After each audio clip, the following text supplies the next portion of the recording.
Çıgışı bilen Mamadış rayonunun Tekeniş avulu yigiti, endi işleyişi bilen energetik medeniyet sarayı jırçısı İlnur Fayzullin. Kadınızlar bayramlar bilen sizden. Sabah uylar mübarek olsun. Ne örüyorum acarımdan sizge. Böyle gidesiz ki. Songa kalmayımız mı? Bir-birimizni yaratırga, hürmet edirge, bakıtlı bulurga, songa kalmasına yazsın. Biz kamanda, iş turundağına, yumuşaklıkta bizde uğrunda. Jemip düşer, şapmı başkarası, kümme meşakkatler işler var. Uçraşkanda, selam verişsek de, aman sözsüz aman çiftiyiz. Жылы sözler, жылы karışlarga, songa kalmayımız mayken biz. Sen şapta, birge şapta, yazmış ayırgaçı bengeye.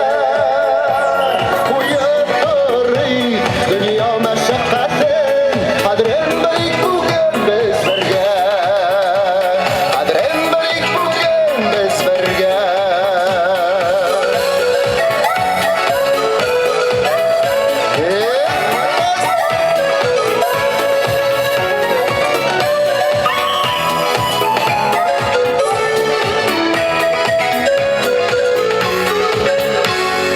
Geçermi bizmen mehabetle, baktığımız mı diyiş çağında. Gözlerdeki şarkılarını kurmi, eşsirimiz dağın dağında. Mehabetke aşık da şungeline, canırdır жылы söz tabi.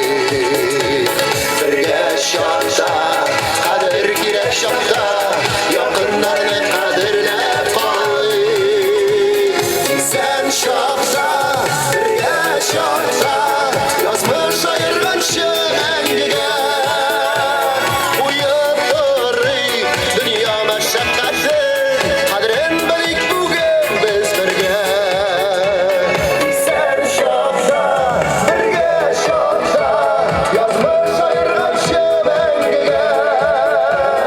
Uyup durri, dünya meşakkatli, kadrin bilik bugün biz birge.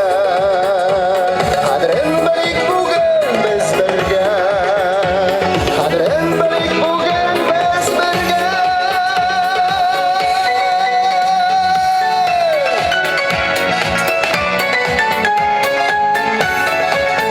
Merhaba arkadaşlar. Uzun ömür, sağlık, selametlik. İlnur